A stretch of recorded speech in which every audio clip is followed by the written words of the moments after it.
अस्सलाम वालेकुम dear students, उम्मीद करता हूँ आप खैरियत से होंगे। Welcome to Askiya lectures. मैं हूँ आपका teacher Talha Arif. Dear students, previous lecture में हम लोगों ने finding a vector from its component तक पढ़ा था, chapter number 2 physics first year. आज हम उससे नेक्स्ट टॉपिक पढ़ेंगे जो कि है प्रोडक्ट ऑफ द वेक्टर्स। बेटे, प्रोडक्ट ऑफ द वेक्टर्स को पढ़ने के लिए सबसे पहले हमें ये समझना पड़ेगा और ये हमें सीखना पड़ेगा कि हमारे पास किस तरह हम उसका प्रोडक्ट ले सकते हैं और मिनिमम कितने वेक्टर्स हों तो हम उसका प्रोडक्ट ले सकते हैं। बेटे, मिनिमम किसी भी चीज़ का प्रोडक्ट लेने के लिए आपको दो क्वांटिटीज चाहिए या इवन दो नंबर्स आपको चाहिए कि जिनको आप प्रोडक्ट ले सकते हैं, उनका आप मल्टीप्लाई कर सकते हैं। इसी तरह हमारे पास जो वेक्टर्स हैं हम उनको भी प्रोडक्ट लेते हैं और उसकी आगे दो टाइप्स हैं, जिसमें एक टाइप है हमारे पास स्केलर प्रोडक्ट और दूसरी है वेक्टर प्रोडक्ट। तो आज हम लोग स्केलर प्रोडक्ट को पढ़ेंगे, लिहाजा चलते हैं अपने टॉपिक की तरफ। तो बच्चों, आज हमारा टॉपिक है स्केलर प्रोडक्ट। सबसे पहले मैं इसको डिफाइन करता चलूँ, समझाता चलूँ कि स्केलर प्रोडक्ट है क्या चीज़।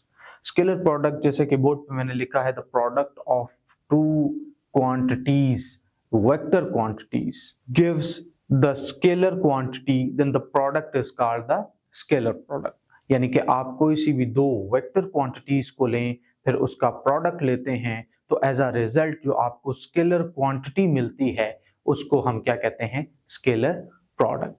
कोई भी दो वेक्टर क्वांटिटीज को लें, उनका प्रोडक्ट लें और नतीजे में आपको स्केलर क्वांटिटी मिले, ऐसे प्रोडक्ट को हम क्या नाम देते हैं? Scalar product. नेक्स्ट चलते हैं कि स्केलर प्रोडक्ट को रिप्रेजेंट किस तरह किया जाता है। जैसे बच्चे हम लोगों ने पढ़ा था कि वेक्टर्स, तो वेक्टर्स को हम लोगों ने लिखा कि उसको रिप्रेजेंट किस तरह किया जाता है। इसी तरह हम लोग पढ़ेंगे कि जो स्केलर प्रोडक्ट है इसको हम लोग रिप्रेजेंट किस तरह कर सकते हैं। बच्चे, स्केलर प्रोडक्ट को रिप्रेजेंट करने के लिए हम क्या करते हैं कि दो वेक्टर्स के प्रोडक्ट के दरमियान में एक डॉट प्लेस करते हैं। दो वेक्टर्स के दरमियान में एक डॉट प्लेस करते हैं और इसी वजह से इस प्रोडक्ट का दूसरा नाम हम लोग डॉट प्रोडक्ट भी हम इसको कहते हैं। इस प्रोडक्ट के बेसिकली दो नाम हैं, एक स्केलर प्रोडक्ट और दूसरा डॉट प्रोडक्ट। डॉट प्रोडक्ट हम इसको क्यों कहते हैं, वो यहाँ पे इसकी रिप्रेजेंटेशन में हम लोग जो डॉट यूज करते हैं दो वेक्टर्स के दरमियान में, इस वजह से इसका नाम डॉट प्रोडक्ट है। तो यहाँ पे बच्चे आप देख सकते हैं, ये आपके पास दो वेक्टर्स हैं, कोई भी, मैंने उसको रैंडम नाम दिया vector A and vector B, और आगे मैंने उसको लिख दिया कि A B cos of theta. अब समझते हैं, लेकिन उससे पहले आप ये देखें कि ये जो दो वेक्टर्स हैं इसको मैंने जरा बोल्ड करके लिखा। जैसे कि हम लोगों ने वेक्टर्स पढ़ने से पहले ये कहा था कि जब भी आप वेक्टर को लिखेंगे तो उसको बोल्ड लेटर्स में लिखेंगे या उसके ऊपर एरो हेड प्लेस करेंगे। इसी तरह इसको बच्चे मैंने जरा बोल्ड किया और सामने लिखा A B cos of theta. अब ये जो ए और बी है ये क्या चीज है और कॉस थीटा किस चीज को रिप्रेजेंट कर रहा है?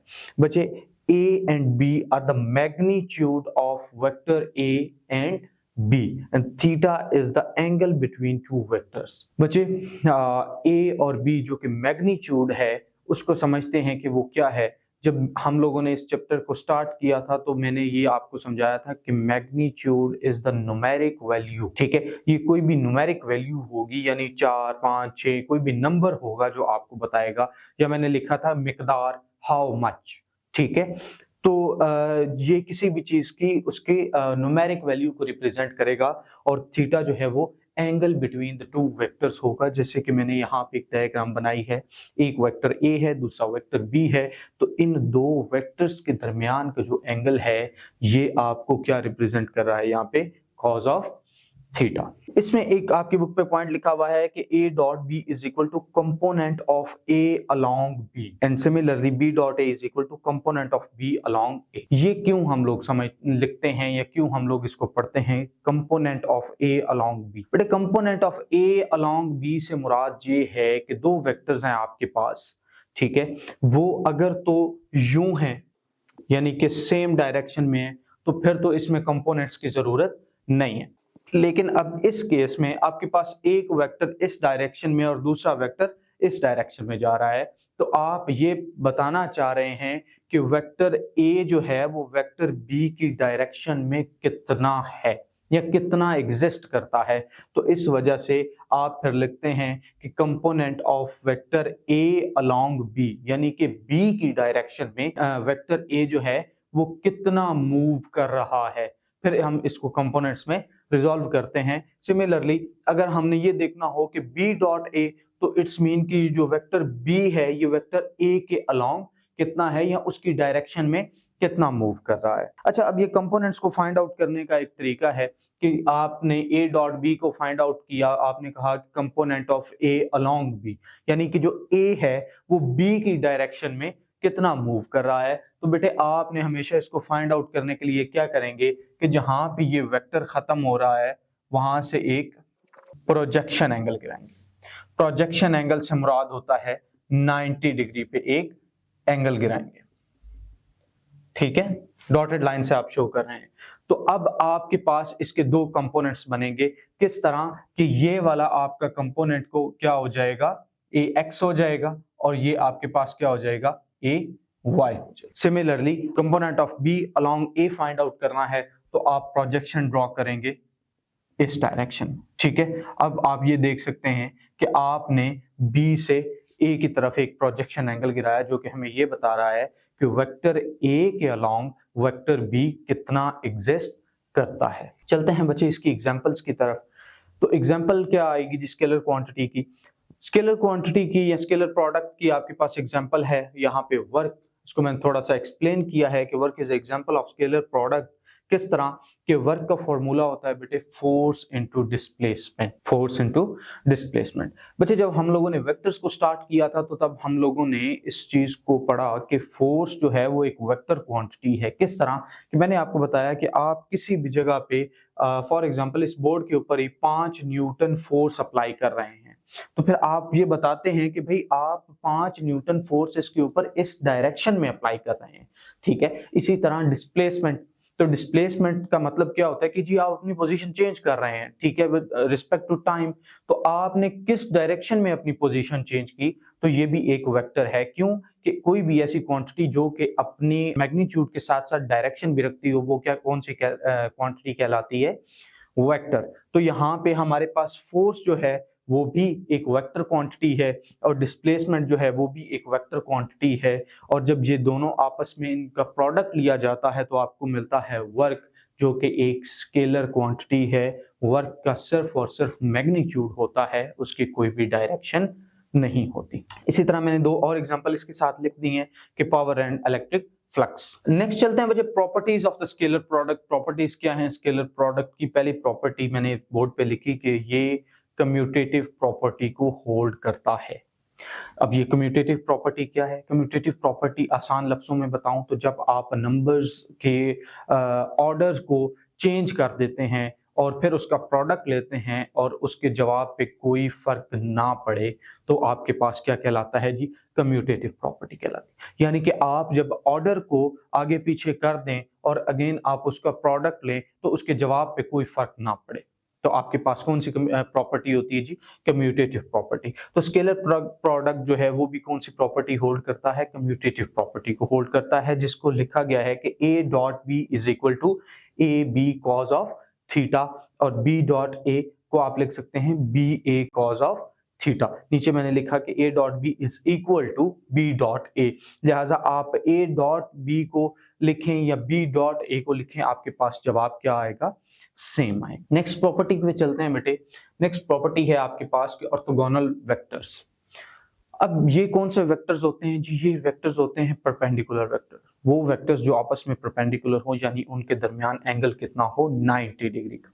साथ मैंने लिखा कि angle theta is equal to 90 degree. तो आप जब इसके ऊपर स्केलर प्रोडक्ट अप्लाई करते हैं, यानी कि इसको लिखते हैं A dot B is equal to A B cos of theta, तो आप देखें कि कॉज ऑफ थीटा की जगह पे आपने क्या लिखा? 90 लिखा। तो बेटे जो कॉज 90 है वो आपके पास हमेशा क्या होता है? 0 होता है, और ए बी जब 0 के साथ मल्टीप्लाई होगा तो वो भी क्या वैल्यू देगा? 0। नेक्स्ट प्रॉपर्टी है आपके पास कि जब दो वेक्टर्स आपस में पैरेलल होते हैं। बच्चे दो वेक्टर्स का आपस में पैरेलल होने का मतलब ये है कि उनके दरमियान एंगल जो है वो 0 डिग्री होता है। अब दो वेक्टर्स आपस में 0 डिग्री एंगल बना रहे हैं तो हम उसके ऊपर लिखेंगे A dot B is equal to A B cos of theta. यानी A B cos of theta. अब थीटा की जगह पे हम क्या लगाएंगे, 0। क्यों? क्योंकि दो वेक्टर्स आपस में क्या हैं जी, पैरेलल हैं। तो जब ये आपस में पैरेलल हैं तो कॉस थीटा की जगह पे आपने 0 लिखा और बच्चे कॉस 0 आपके पास क्या वैल्यू देता है, 1 वैल्यू देता है। इस वजह से जब ये ए बी इस 1 के साथ मल्टीप्लाई होगा तो इसका आंसर क्या आएगा, 1। फोर्थ प्रॉपर्टी है इसकी कि सेल्फ प्रोडक्ट। सेल्फ प्रोडक्ट का क्या मतलब है बच्चे, ये सेल्फ प्रोडक्ट सेम ऐसे ही है जैसे आपके पास पैरेलल वेक्टर्स होते हैं। सेल्फ प्रोडक्ट ये कि एक वेक्टर जो है वो मूव कर रहा है तो वो जो दूसरा वेक्टर हम ले रहे हैं वो भी इटसेल्फ वही वेक्टर है, यानी अपने आप के साथ ही उसका प्रोडक्ट लिया गया। तो यानी अपने आप के साथ जब प्रोडक्ट लिया गया देन इट्स मीन कि अगर कोई एक वेक्टर इस डायरेक्शन में मूव कर रहा है तो जब उसका अपने साथ ही प्रोडक्ट लिया जाएगा तो जो दूसरा वेक्टर कंसिडर किया जाएगा वो भी उसी डायरेक्शन में मूव करेगा। लिहाजा अब ये दोनों जो हैं वो एक ही वेक्टर हैं जो कि एक ही डायरेक्शन में मूव कर रहे हैं और इन दोनों के दरमियान एंगल कितना होगा फिर, 0। ये पैरेलल मूव कर रहे होंगे तो अगेन हम यूज करेंगे। लेकिन यहाँ पे बेटे जैसे आपके पास पहले ए बी यूज हुआ करता था, अब चूंकि पहले बी कोई और वेक्टर हुआ करता था, अभी जो ए वेक्टर हमने इसकी जगह पे प्लेस किया वो वही वेक्टर है, यानी वो अपने साथ ही मल्टीप्लाई हो रहा है। तो जब अपने साथ मल्टीप्लाई हो रहा है तो A multiply by A to A square. ठीक है, तो यहाँ पे हमने लगाया ए स्क्वायर कॉज ऑफ 0। 0 क्यों लगाया बच्चे, जब दो वेक्टर्स पैरेलल मूव कर रहे होते हैं तो उनमें एंगल क्या होता है, 0 डिग्री होता है जी। तो यहाँ पे आपने 0 अप्लाई किया तो बेटे cos 0 आपको क्या वैल्यू देता है, 1। a dot A is equal to A square. Next property है बच्चे आपके पास कि जब दो वेक्टर्स आपस में एंटी पैरेलल होते हैं। एंटी पैरेलल होने का क्या मतलब है कि एक वेक्टर इस डायरेक्शन में और दूसरा वेक्टर इस डायरेक्शन में, यानी कि उन दोनों की डायरेक्शन ऑपोजिट है। ठीक है, यानी कि एक वेक्टर इस डायरेक्शन में और दूसरा वेक्टर इस डायरेक्शन में, और ऐसा प्रोडक्ट जिसमें दो वेक्टर्स आपस में एंटी पैरेलल हों उनमें एंगल कितना होता है, 180।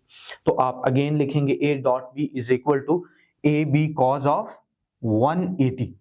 ठीक है, अब 180 जो होता है बेटे वो आपको -1 वैल्यू देता है। तो जब आप इसके साथ मल्टीप्लाई करते हैं तो a dot B is equal to -ab आता है। चलते हैं जी अपनी नेक्स्ट प्रॉपर्टी की तरफ। लास्ट पॉइंट बच्चों इसका ये है कि the product in term of rectangular component. ठीक है, आप वेक्टर का प्रोडक्ट लें, ठीक है, और उसके रेक्टेंगुलर कंपोनेंट्स के लिहाज से। अब एक वेक्टर है आपके पास, वेक्टर ए, उसके 3 कंपोनेंट्स हैं, x component, y component and z component, यानी कि 3 डायमेंशंस में। दूसरा वेक्टर आपके पास वेक्टर b है, ये उसका x कंपोनेंट में, x एक्सिस में, y एक्सिस में और z एक्सिस में, यानी कि अगेन 3 डायमेंशन में एक वेक्टर है। तो इसका जब आप प्रोडक्ट लेंगे तो फॉर्मूला है आपके पास a dot b is equal to A B cos of theta. तो बेटे यहाँ पे चूंकि आपने उसके रेक्टेंगुलर कंपोनेंट्स फाइंड आउट करने हैं तो हमने सिंपल लिखने के लिए क्या किया कि cos थीटा को इधर रखा और ए बी को नीचे लाके डिवाइड कर दिया, यानी ये वाला जो ए बी है इसको लाके इसके नीचे यहाँ पे हम लोगों ने डिवाइड कर दिया। अब हम लोगों ने सिंपली क्या किया बेटे कि ए और बी जो है उनका प्रोडक्ट ले लिया। प्रोडक्ट लेते हुए हम लिखते हैं cos theta is equal to A X I plus A Y J A Z K into B X I B Y J and B Z K divided by A B.